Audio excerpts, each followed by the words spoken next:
As China flexes its growing military might in the South China Sea, President Obama meets with Australian PM Julia Gillard this week to sign an agreement that will see the US increase its military presence in the region.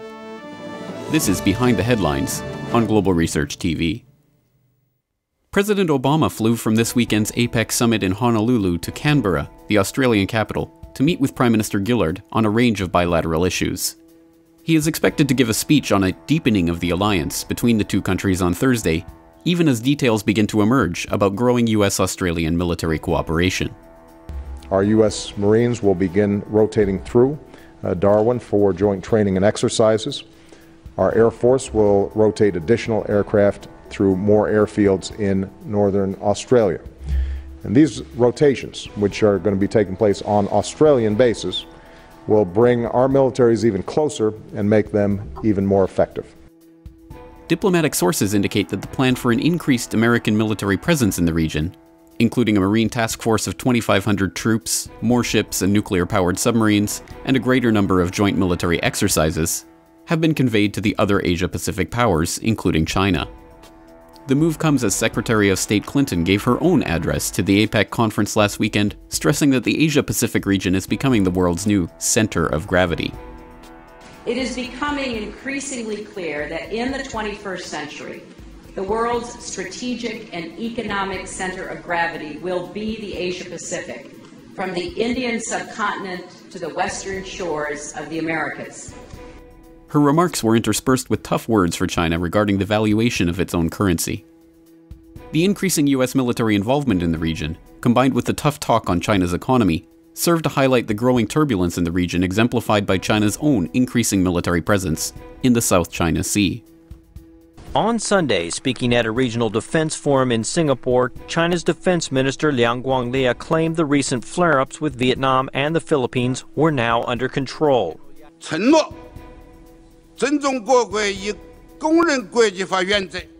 There has always been freedom to navigate in the South China Sea. No one owns it. The overall situation in the area is stable.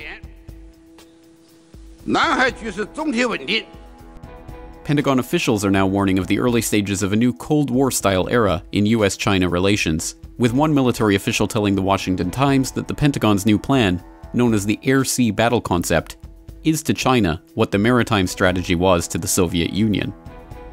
The plan calls for increased preparations by the Air Force, Navy, and Marine Corps to counteract China's increasingly sophisticated arsenal, including its long-range missiles, stealth aircraft, anti-satellite weapons, and cyber weapons. At the same time, China is increasing its own military presence in areas like the troubled Kashmir region, where China has established a military presence over the past 6 years under the guise of reconstruction projects after the 2005 earthquake that devastated the area. There are currently 14 projects in the area that are being coordinated by the Pakistani army and funded by over $6 billion in Chinese investments.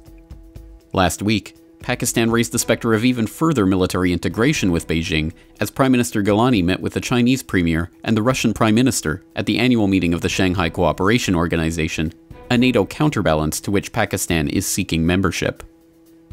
Now, even as the ASEAN countries seek to come into even closer economic integration via agreements like the Trans-Pacific Partnership, military analysts are fretting over the possibility of a new front for the deployment of US forces and a new Cold War to justify the largely unreported arms race taking place between Washington and Beijing. For more on this story and other breaking news and current events, please go to globalresearch.ca. For more research and analysis by James Corbett, please go to corbettreport.com.